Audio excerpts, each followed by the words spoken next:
جب جنگیں زیادہ ہو جائیں گی اور ہر جگہ سے ظلم بڑھتا جائے گا، یہاں تک کہ عرب میں بھی کوئی اسٹرانگ حکومت نہیں ہوگی. یہ حدیثوں کی روشنی میں اب میں آپ کو بتا رہا ہوں.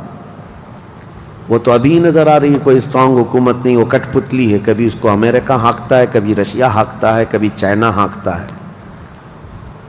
تو یہ عرب میں کوئی اسٹرانگ حکومت، مضبوط حکومت نہیں ہوگی. اور مسلمان جب زیادہ قتل ہونے لگیں گے تو سب اکثر ہجرت کر کے مدینے چلے جائیں گے. جو بچے ہوئے ہوں گے وہ مدینہ طیبہ کی طرف ہجرت کر جائیں گے. اور مدینہ طیبہ میں مسلمان رہ رہے ہوں گے، کیونکہ میرے آقا صلی اللہ علیہ وسلم کی حدیث ہے، ان الایمان لا یأذر الی المدینہ کما تأذر الحیۃ الی جحرہا.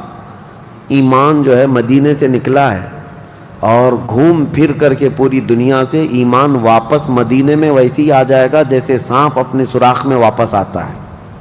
ایمان والے سب مدینے پہنچ جائیں گے. اب وہاں جانے کے بعد لوگوں میں یہ بات کثرت سے پھیل جائے گی کہ اب ان حالات کا مقابلہ کرنے کے لیے ہمیں کیا کرنا چاہیے.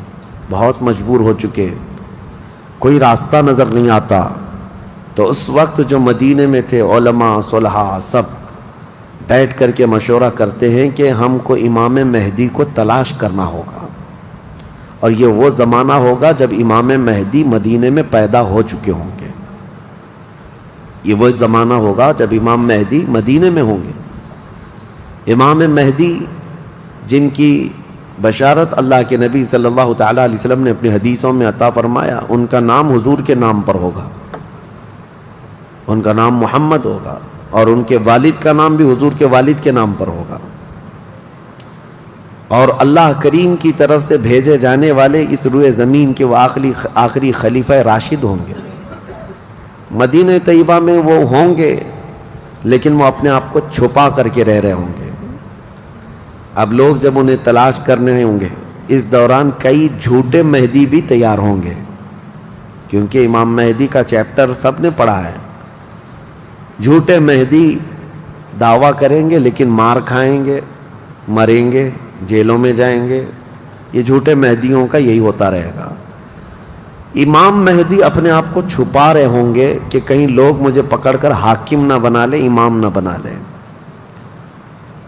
اب لوگ جب تلاش زیادہ کر دیتے ہیں تو پھر امام مہدی کو کچھ لوگ مدینہ طیبہ میں پہچاننے لگتے ہیں. تو امام مہدی مدینہ چھوڑ کر مکہ آ جاتے ہیں، مکہ ہجرت کر کے آ جاتے ہیں. اپنے آپ کو چھپا کر کے رہ رہے تھے مکہ مکرمہ میں. یہی رمضان کا موقع، وہ خانہ کعبہ کا طواف کر رہے ہوں گے، حجر اسود کے قریب لوگ. اچھا یہ بھی میں بتا دوں، جتنے دنیا میں ابدال، اقطاب، اولیاء ہوں گے وہ سب ہجرت کر کے اس وقت مکہ میں پہنچے ہوں گے. مکہ میں سارے اولیاء ہوں گے اس وقت. اور طواف کے دوران سب لوگ پہچان لیں گے امام مہدی کو اور ان کو پکڑ لیں گے اور ان کا ہاتھ پکڑ کر سارے لوگ کہیں گے اب ہم آپ کے ہاتھ پر بیعت کرتے ہیں، آپ امام برحق ہیں اور آپ ہمارے حاکم ہو جائیں. امام مہدی منع کر رہے ہوتے ہیں. اسی وقت آسمان سے ایک آواز آتی ہے. اس آواز میں خاص یہ کہا جاتا ہے ھذا خلیفۃ اللہ المہدی، یہ اللہ کا خلیفہ مہدی ہے. اس آواز کو سن کر سب ٹوٹ پڑتے ہیں. امام مہدی سب کو بیعت کرتے ہیں، پھر واپس یہی قافلہ لے کر مدینے پہنچتے ہیں روضہ رسول پر. میرے آقا صلی اللہ تعالیٰ علیہ وسلم کی بارگاہ میں جب پہنچتے ہیں تو اہل مدینہ بھی ان کے ہاتھ پر بیعت کرتے ہیں اور ایک پوری فوج تیار ہوتی ہے. یہ انقلاب کا دور ہے. جتنی جنگیں ان کتوں نے کی تھی، جتنا ظلم رچایا تھا پوری دنیا میں، اب ریورس ہونے کا ٹائم آ جاتا ہے. حضرت امام مہدی اس فوج کو لے کر ملک شام کی طرف جاتے ہیں. حالات ملک شام کے ایسے ہو چکے ہوں گے کہ ملک شام میں عیسائیوں کی حکومت قائم ہو چکی ہوگی. ابھی تو نہیں ہے، یا انڈائریکٹ ان سے کسی کا تعلق ہے تو یہ ہمیں پتہ نہیں، لیکن حدیث میں یہ ہے کہ عیسائیوں کی حکومت ملک شام میں قائم ہوگی اور یہودی فتنہ مچا رہے ہوں گے ہر جگہ. قتل عام جو مسلمانوں کا سب سے زیادہ کرنے کی کوشش ہے وہ یہودیوں کی طرف سے ہے. امام مہدی مکہ مکرمہ سے نکل کر ملک شام کی طرف جائیں گے، اور مسلمانوں کی جو قلت تھی، جو چھوٹی سی جماعت تھی، یہ جب نکل کر کے وہاں آئے گی ملک شام، بہت بڑی جنگ ہوگی جس کو ملحمۃ الکبریٰ کہا گیا ہے. امام مہدی کی قیادت میں یہ جنگ ہوگی. سارے کفار، عیسائی، یہودی سب مقابل میں آ جائیں گے.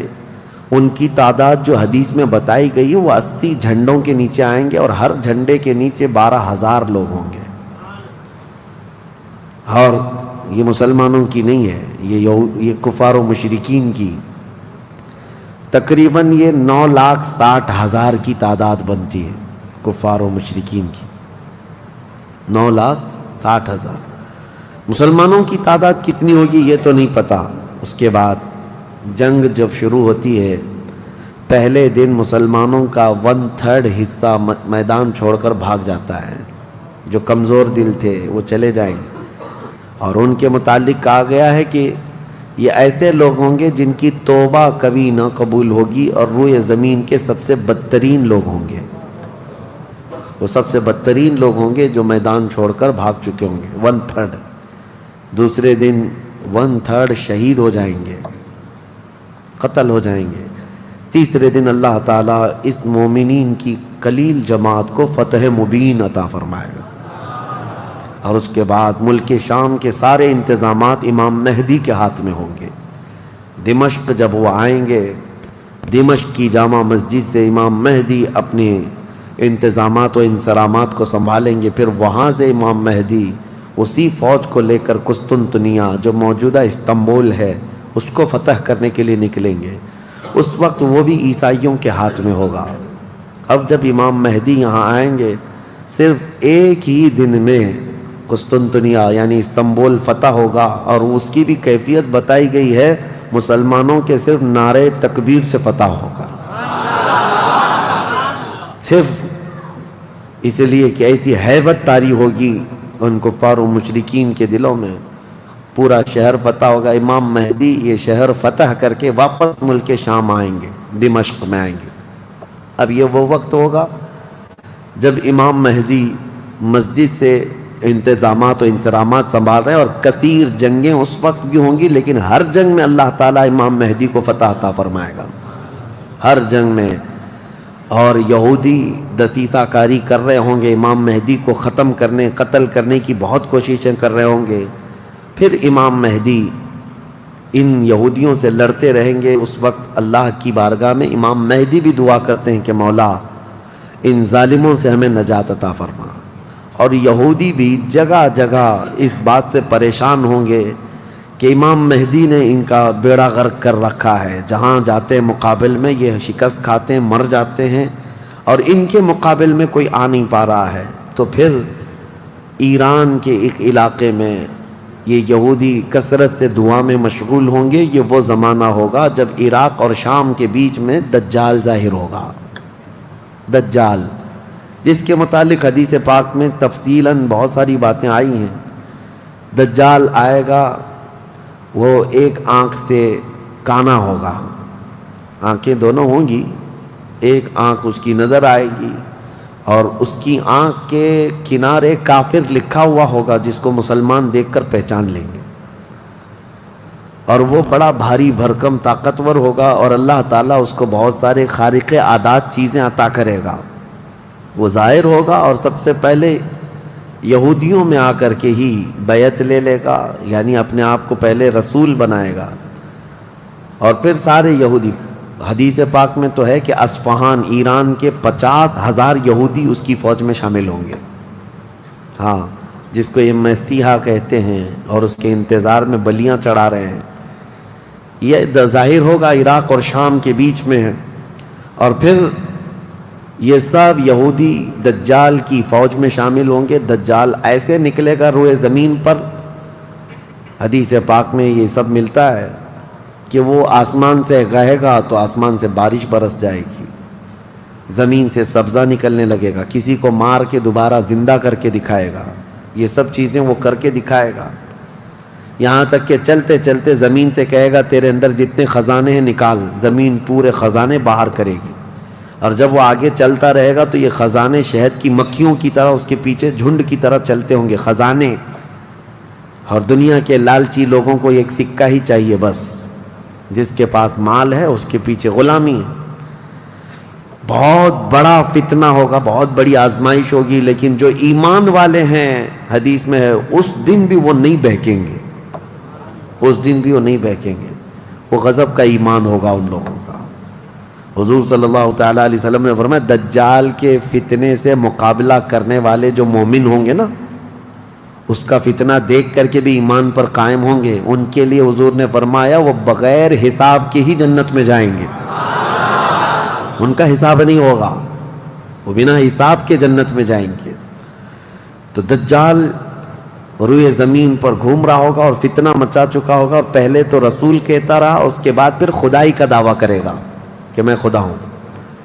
اس کی خدائی کو ماننے والے وہ یہودی بھی ہوں گے، عیسائی بھی ہوں گے، بہت سارے مسلمانوں میں بھی گمراہ ہو چکے ہوں گے، جن کا پہلے سے ایمان مضبوط نہیں تھا وہ اس کے پیچھے چل پڑیں گے، وہ ہزاروں کی تعداد میں لوگوں کو کافر بنا چکا ہوگا۔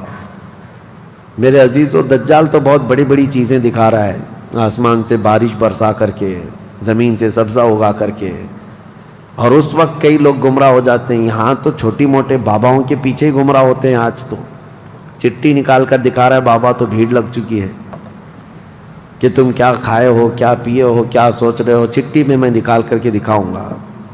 چٹھی والے بابا کے پیچھے ہی ہزاروں چلے جاتے ہیں، تو دجال والے بابا کے پیچھے کتنے جائیں گے؟ لیکن حدیث پاک کی روشنی میں مفسرین نے، محدثین نے فرمایا کون لوگ اس دن محفوظ رہیں گے، کون لوگ اس دن محفوظ رہیں گے؟ دجال کی شکل جیسی بھی ہو، لیکن وہ جو چیزیں خارق عادات دکھا رہا ہوگا لوگ اچنبے سے دیکھ رہے ہوں گے۔ اچھا ایک بات اور بھی بتا دوں، آپ گھر میں بیٹھے ہوں، کوئی مسجد میں ہوں گے، شور آئے گا کہ وہاں پر خدا اتر پڑا ہے، نعوذ باللہ من ذالک، اور عجیب و غریب چیزیں دکھا رہا ہے، آسمان کو کہہ رہا ہے تو آسمان بارش برسا رہا ہے، زمین کو کہہ رہا ہے تو زمین خزانے نکال رہی ہے۔ کچھ لوگ جو گھر میں بیٹھے ہوں گے، توجہ یہ بہت اہم بات کہہ رہا ہوں، کہیں محفل میں ہوں گے، مسجد میں ہوں گے، جب یہ شور آئے گا تو کچھ کہیں گے کہ چلو ہم بھی جا کر دیکھ کے آتے ہیں، تو کچھ لوگ یہ کہہ کر کے اٹھیں گے اور جا کر کافر ہو جائیں گے، اور کچھ لوگ وہ ہوں گے جو جیسے سنیں گے اپنے آپ کو گھر میں ایسے مضبوط بند کر لیں گے کہ ان کو ہوا آنے کی بھی خواہش نہ رہے، اس طرح اپنے آپ کو محفوظ کر لیں گے۔ اور بزرگوں نے لکھا ہے کہ اس وقت اس کے فتنے عروج پر ہوں گے، لوگوں میں صرف اور صرف چرچا یہی ہوگا۔ اسی لیے میں اکثر یہ میڈیا کو دجالی میڈیا کہتا ہوں، اس کی وجہ یہی ہے کہ دجال کے آدھے سے زیادہ کام یہ میڈیا والے کرتے ہیں، سب جگہ پھیلائیں گے افواہیں،